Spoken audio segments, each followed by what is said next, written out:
नमस्कार, नई परख के राष्ट्रीय मुद्दा कार्यक्रम में आप सबका स्वागत है।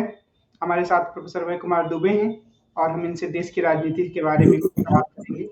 अभय सर नमस्कार। आज नमस्कार। पूरे दिन भर कल का एक घटनाक्रम मीडिया में छाया रहा और वो घटनाक्रम हुँ, जगदीप धनखड़ के तथाकथित अपमान से जुड़ा हुआ था। राष्ट्रपति से जी, लेकर प्रधानमंत्री तक और सत्तारूढ़ दल तक सब लोग इसमें काफ़ी सक्रिय रहे कि बहुत बड़ी दुर्घटना हो गई है। अ, हुँ, और ऐसा लगा कि विपक्षी दलों के निलंबन का मुद्दा बिल्कुल ही नेपथ्य में चला गया है। हुँ, ये क्या आपको कोई सोची-समझी रणनीति लगती है या फिर विपक्ष ने गलती करके एक मुद्दा सत्ता पक्ष को दे दिया कि आप इस पर हमें घेर सकते हैं? आप इसे कैसे देखते हैं? देखिए जगदीप धनखड़ की जो राजनीति है, जो उपराष्ट्रपति के पहले राज्यपाल के तौर पे वो राजनीति करते थे, फिर उपराष्ट्रपति के तौर पे राजनीति करते हैं और राज्यसभा के सभापति के तौर पे राजनीति करते हैं। इस राजनीति के पीछे जो असलियत है उसको विपक्ष किसी न किसी तरह से अ, उसकी पोल खोलना चाहता है। विपक्ष चाहता है कि उनके चेहरे पे पड़ा हुआ नकाब, जो उतना घना भी नहीं है कि उनका चेहरा ना दिखाई असली चेहरा ना दिखाई पड़े, वो तार-तार कर दे विपक्ष। तो ये विपक्ष की ये पहली कोशिश नहीं है। ये जो एक तृणमूल कांग्रेस के सांसद ने उनकी जो मिमिक्री की और राहुल गांधी ने उनका उस मिमिक्री का जो वीडियो बनाया, ये विपक्ष की तरफ से पहली कोशिश नहीं है। आपको ध्यान होगा कि अभी कुछ दिन पहले ही जब एक प्रधानमंत्री का जिस तरीके से वो अभिवादन कर रहे थे और उनके अभिवादन की जो शैली थी उसमें बिल्कुल देख के ऐसा लग रहा था जैसे वो प्रधानमंत्री की ठकुर सुहाती कर रहे हों, उनकी चाटुकारिता कर रहे हों। तो जब उसके ऊपर टिप्पणी की गई तो उसपे भी जगदीप धनखड़ ने आपत्ति किया था। अभी तक वो विपक्ष के ऊपर लगातार हमले करते हैं। देखिए, राज्यपाल से लेके अभी तक उनकी जो भूमिका रही उसमें वो हमेशा विपक्ष के विरोध में रहते हैं। अब पहली बार विपक्ष ने 2 ऐसे 2 मौकों पर उनको थोड़ा-सा जवाब देने की कोशिश की। एक बात तो जब वो प्रधानमंत्री के इस तरह का अभिवादन कर रहे थे, इससे लग रहा था कि बिल्कुल प्रधानमंत्री के दिल को खुश कर देना चाहते हो, हैं? और दूसरी बार जब उनकी मिमिक्री बाहर की गई। तो ये एक तरह से मैं ऐसे देखता हूँ कि ये विपक्ष और जगदीप धनखड़ के बीच में चलने वाली एक जद्दोजहद है। एक जद्दोजहद है जिसमें पहली बार जगदीप धनखड़ को उन्हीं के लहजे में जवाब दिया जा रहा है। देखिए, जब आप राज्यपाल होते हैं, तो आपसे उम्मीद की जाती है कि आप जो रोज़मर्रा की राजनीति है, उससे कम से कम अलग हट के आप दिखेंगे, अलग हट के आप आचरण करेंगे। आप ऐसी बात बोलेंगे, ऐसा ना लगे कि आप केंद्र सरकार के प्यादे हैं या सत्तारूढ़ दल के आप केंद्र में सत्तारूढ़ दल है, उसके आप एजेंट हैं। ठीक है, जब कभी गृह मंत्रालय आपसे राज्य की कानून व्यवस्था के बारे में रिपोर्ट माँगेगा, तब आप उसको रिपोर्ट देंगे और आमतौर पर राज्यपालों को रिपोर्ट वही देनी पड़ती है जो रिपोर्ट गृह मंत्रालय चाहता है कि वो उनको दें। लेकिन वो ऐसा क्षण तो कभी-कभी आता है और हो सकता है कि बहुत से राज्यपाल 5 साल अपने पूरे निकाल देते हैं किसी राज्य में, लेकिन ऐसा क्षण कभी भी नहीं आता।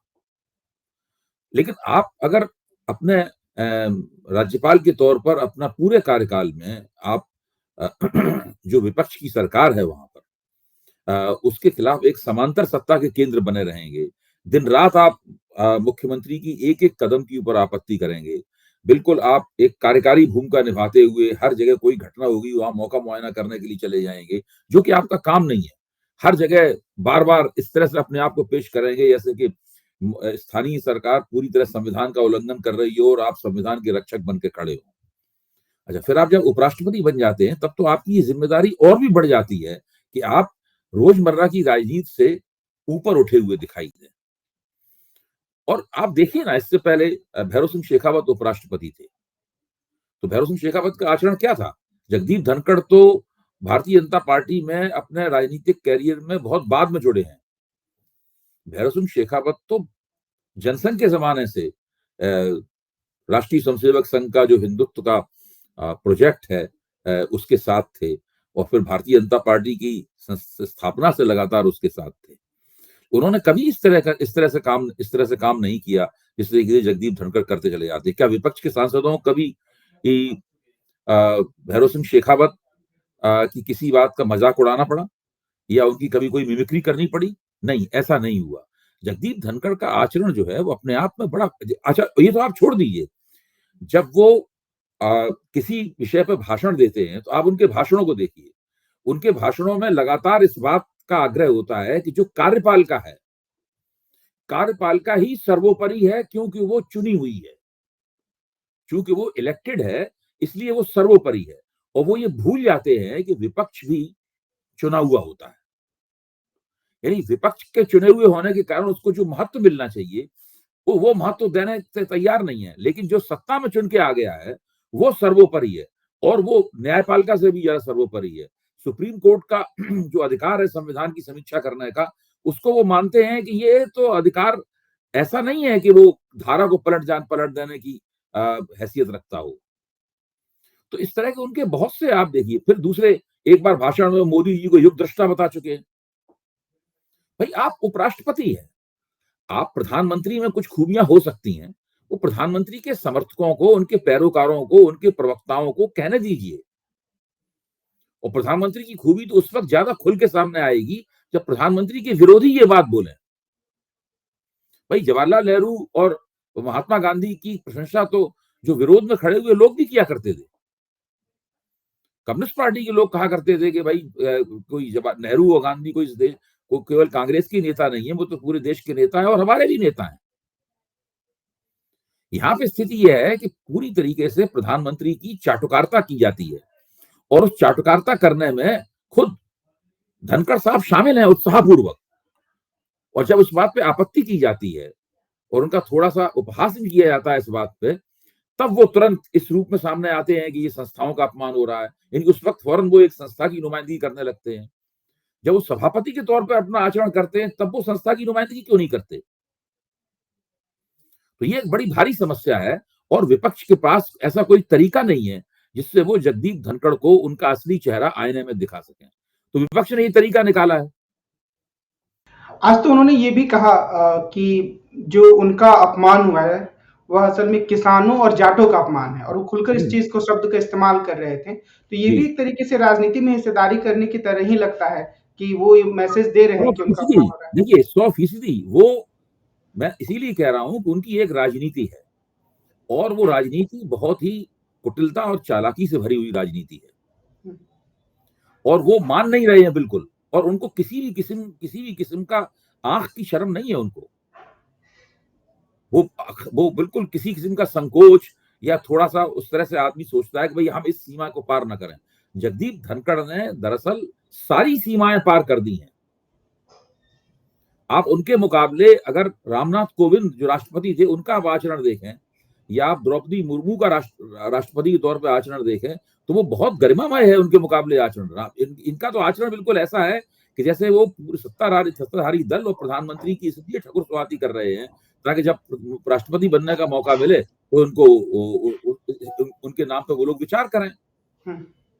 तो ये जो पूरा सब, ये पूरी राजनीति चल रही है, और इसमें कोई सीमा नहीं वो छोड़ रहे। एक बार भी आप नहीं बता सकते कि उन्होंने विपक्ष की कोई संसद में मदद की हो। एक चीज ये भी लगता है आज के पूरे घटनाक्रम से कि जो सांसदों के निलंबन का मसला जिस तरीके से नेपथ्य में गया, और कमल, एक और बात जोड़ दूं, जब राजस्थान में चुनाव चल रहा था तो शुरू में ये बहुत राजस्थान की यात्रा करते थे। उन्होंने इतनी यात्राएं की, अशोक गहलोत को कहना पड़ा कि उपराष्ट्रपति को राजस्थान की इतनी यात्राएं करने की क्या जरूरत है। वहां जाके भाजपा के लिए पेशबंदियां करते होंगे। जब अशोक गहलोत ने टिप्पणी की तब उन्होंने राजस्थान जाना बंद किया। तो ये तो हालत है इनकी। मिमिक्री वाली घटना पर आज ममता बनर्जी ने एक छोटा सा बयान दिया। उन्होंने ये कहा कि अगर वहां राहुल गांधी नहीं होते तो शायद ये कोई मुद्दा ही नहीं बनता। तो कुल मिलाकर मुद्दा इसलिए बना क्योंकि वहां राहुल गांधी थे और वो अपने सेलफोन से वीडियो ले रहे थे। तो क्या आपको ये लगता है कि एक तरीके से सरकार और मीडिया के पास इतनी शक्ति है कि वो पूरे के पूरे नैरेटिव को एक दिन में अलग तरीके से गढ़ लेते हैं, जैसा कि इस घटना में हुआ? वो तो है ही शक्ति। देखिए, सरकार और सरकार के समर्थन में खड़ा हुआ मीडिया पूरी कोशिश करता है कि वो एक स्पिन दे पूरे घटनाक्रम को, एक ऐसा मोड़ दे दे जिसमें कुछ चीजें छिप जाएं और कुछ नई चीजें प्रकट हो जाएं जिन्हें वो प्रकट करना चाहता है। अब इन चीजों का कुल मिलाकर असर क्या पड़ता है, क्या इन चीजों से वास्तव में पब्लिक ओपिनियन, जनता की राय बनती है, किस हद तक बनती है, कितनी नहीं बनती है? क्योंकि हर दिन एक नई घटना घटती है, फिर तुरंत एक नई चीज शुरू हो जाती है।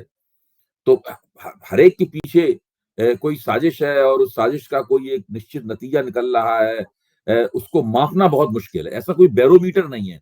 इस बैरोमीटर का इस्तेमाल करके आप मीडिया में दिन रात जो स्पिन डॉक्टरी होती है, स्पिन डॉक्टरी की तीव्रता का, उसके परिणामों का पता लगा पाए, ये बहुत ही मुश्किल बात है।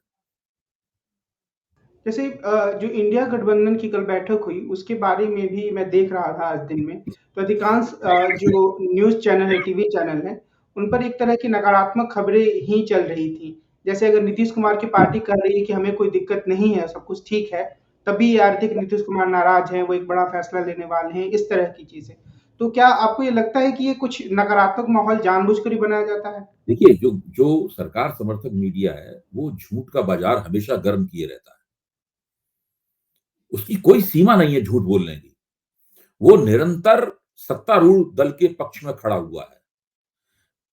वो कितने काम करता है?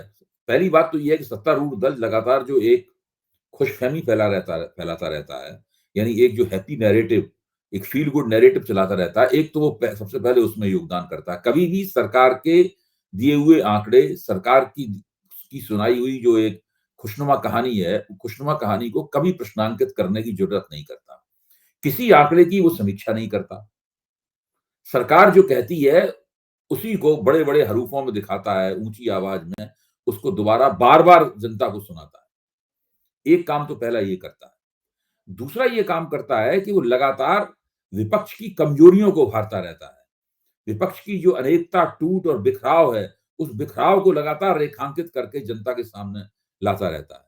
विपक्ष अगर कोई जरा सा भी कोई बयान दे दे तो फौरन कहा, देखो देखो ऐसा हो गया, देखो देखो इससे मोदी जी को फायदा हो गया, देखो देखो मोदी जी ने इसको मास्टर स्ट्रोक मार दिया, देखिए पल भर में सारी बाजी अब मोदी जी पलट देंगे, अब विपक्ष ने फिर से एक गलती कर दी। ये इस प्रकार की बातें आपको आमतौर पर एंकरों के मुंह से निकलती हुई कि आप सुन सकते हैं। तो ये तो लगातार वो करता ही रहता है। और जो विपक्षी दल हैं, वो इसके प्रति बहुत सजग नहीं दिखते हैं, ये भी हम कह सकते हैं। कोई सजग नहीं रह सकता है, मैं आपको बताऊं।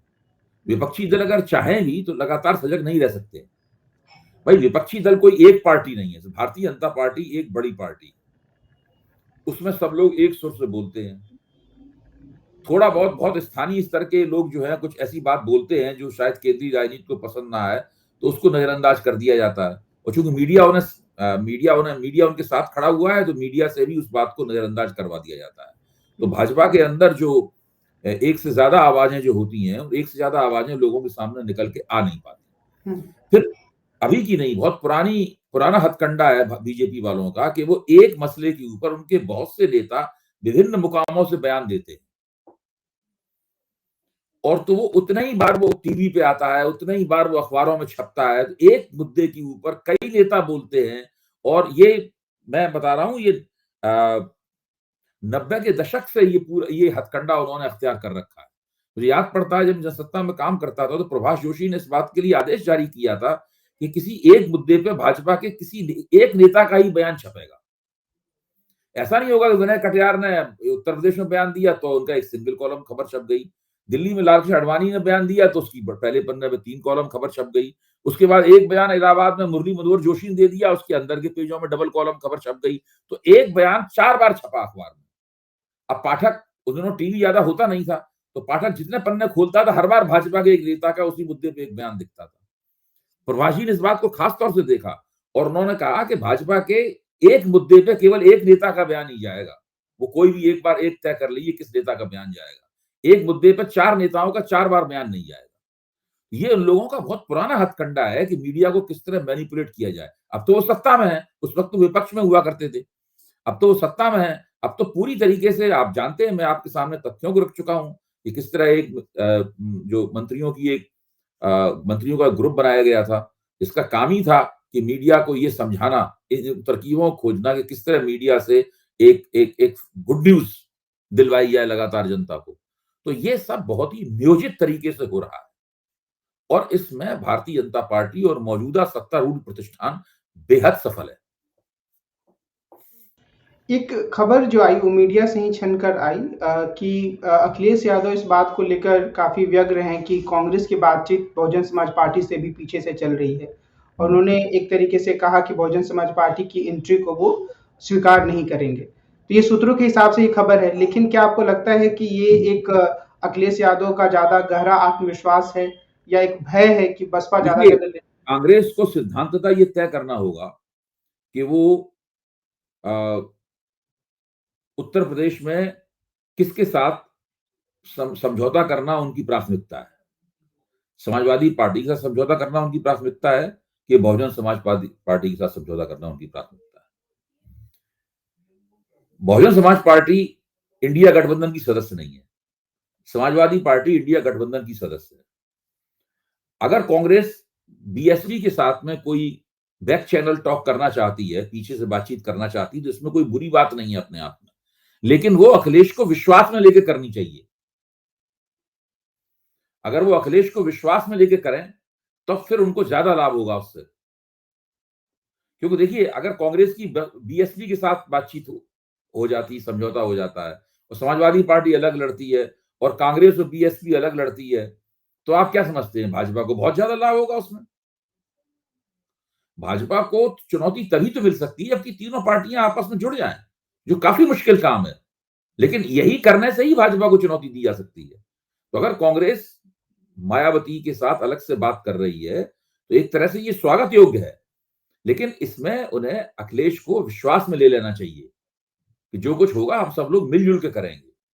अगर वो अखिलेश को काटने के लिए बसपा के साथ बातचीत कर रही है, तब सूरत दूसरी बनती है। फिर तो उत्तर प्रदेश में इंडिया गठबंधन की कोई एकता कायम हो ही नहीं पाएगी। आज की बातचीत को हम यहीं विराम देते हैं। कार्यक्रम को खत्म करने से पहले मैं सभी दर्शकों से कहूंगा कि वो नई परख चैनल को सब्सक्राइब करें और हमारे साथ नियमित रूप से जुड़ें। आज की बातचीत के लिए सर आपको बहुत बहुत धन्यवाद। हम कल फिर मिलते हैं। नमस्कार।